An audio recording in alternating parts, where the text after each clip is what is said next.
Magandang umaga mga bossing. At syempre meron rin tayong high ace dito. Super grandia at itong ating high ace.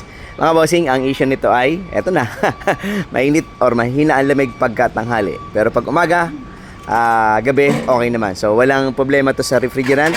So kompleto ng refrigerant. Ang issue nito mga bossing ay high pressure. Okay?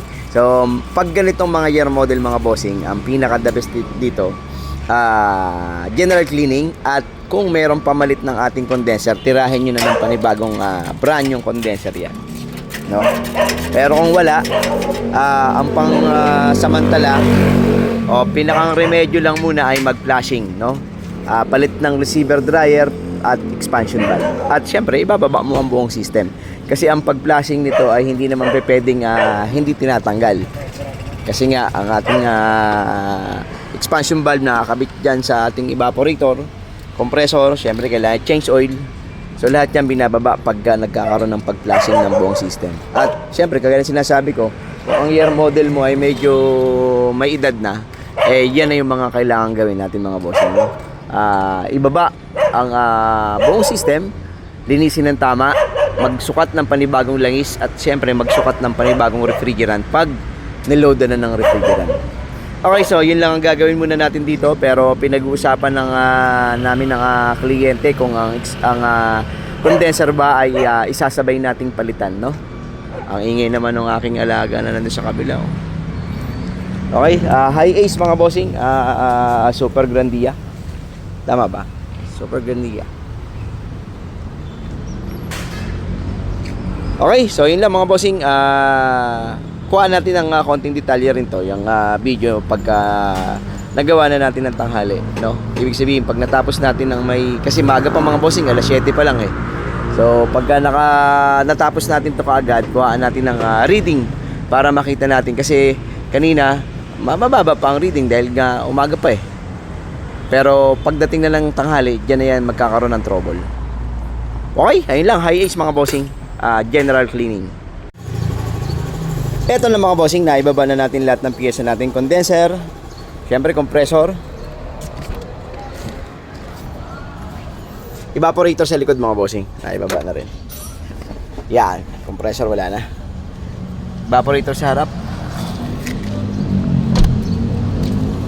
At nakapag-flashing na rin kami mga bossing. Primary check-up na lang ang ginagawa namin sa ating mga piyesa. Nililigtas natin yung ating mga piyesa na nilinisan at flashing, no? Wala dyan, pati itong evaporator sa harapan.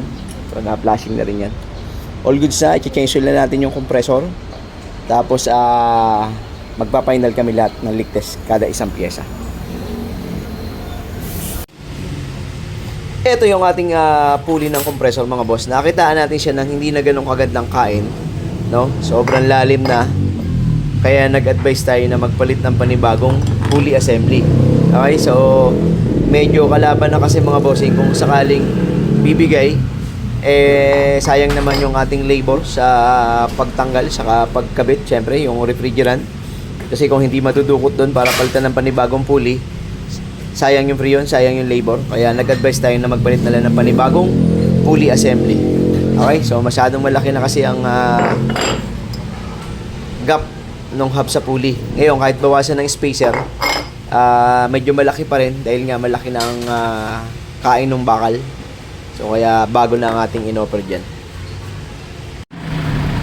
Eto na mga bossing, nakapag-load na kami ng refrigerant dito sa ating high ace. At syempre binilad na natin yan na parang daing. Sobrang init dito sa area namin mga bossing. Siguro may mga kulang na siguro isang oras to naka-start. Ang reading niya mga bossing lang, high side ay walang 180. Okay, ang low side niya ay 10, 20, walang 30. Kasi mga boss, hindi 10, 20, 30 yung ating gauge. And yung 10, yung guhit na yon, 20, 30, 40, kita ba? 50. So mga nasa kulang ng 30. Okay, ang oras ay, anong oras na ba? Anong oras na? Anong oras na? 1:11 mga bossing. Alauna 11. Okay? Tapos ang lamig sa loob ay, tignan na natin para Kahit pa paano may lamig naman sa loob mga boss. Siyempre may lamig. Alam ba to? Kaya makita. Ang mga nasa 8 mga bossing. Ayan. Kanina ba ito naka-start dito nakabilad? Yan yung lamig na nakuha ng thermometer natin. Okay, so obserbahan pa namin konti. Tingnan natin kung mas bababa pa or ano ba magiging reading ng high side sa low side. Ayun mga bossing, 8 degrees Celsius ang nakuha sa loob ng alauna. Pero syempre, kagaya sinasabi ko, hindi natin pwedeng ipagyabang na mababa sa 10. Bakit? Wala naman pasahero sa loob mga bossing eh. Kaya minsan, kahit ako hindi naman ako basta-basta naniniwala ng makukuha niya ng ganong kalamig pagka may pasahero na. Pero syempre, meron akong basihan na mababa yung ating lamig na nakuha ng thermometer. At siguro kahit may pasahero yan, magkaroon ng 10 degrees Celsius pataas ng konti, hindi pa rin naman mainitan yung ating pasahero sa loob, no? Kasi magkaiba yung may load sa loob na tao or may heat load na makukuha yung aircon or pinapalamig yung aircon kaysa sa wala. So ang pasahero lang natin yung may-ari sa loob. Wala namang iba. So kung wala namang init masyado sa loob ay hindi naman mababawasan syempre yung lamig na binabasa ng thermometer natin. Okay? So pero yun yung reading mga bossing walang 200 ang high side. Kasi kanina na-check ko yan, nasa 200 pero alas 7 pa yun. Kasi maaga dumating tong ating kliyente na to. Pero ngayon walang 200, alauna lampas na. Okay, ayun lang mga bossing. Sila naman na makakapagpatunay niya kung nagbago o hindi. Pero syempre, malaking bagay. Unang-una, yung ating mga butas-butas ng condenser o yung circulate ng refrigerant kay condenser, kung masikip sa kanya, hindi siya magkakaroon ng magandang circulate doon. Or mag-iinit ng todo yung ating condenser. Kaya talagang pinupull out natin yan para ma-flashing. Sabi ko nga, kung may pamalit ng bago, dapat pinapalitan yung ating condenser. Pero syempre, gastos yun eh. So, dyan muna siya. Kung ano lang yung meron siya. Expansion valve mga bossing, hindi rin kami nagpalit. Receiver dryer lang ang pinalitan namin o yung pinakang-discant bag. So, kaya kung ano yung dating function ng or trabaho ng expansion valve, siya pa rin naman eh.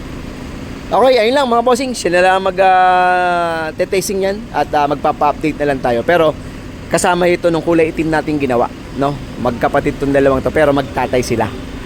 Yung may-ari. Pero magkapatid yung sasakyan nila. Okay, maraming salamat mga bossing. Ingat at God bless sa ating lahat. Thank you.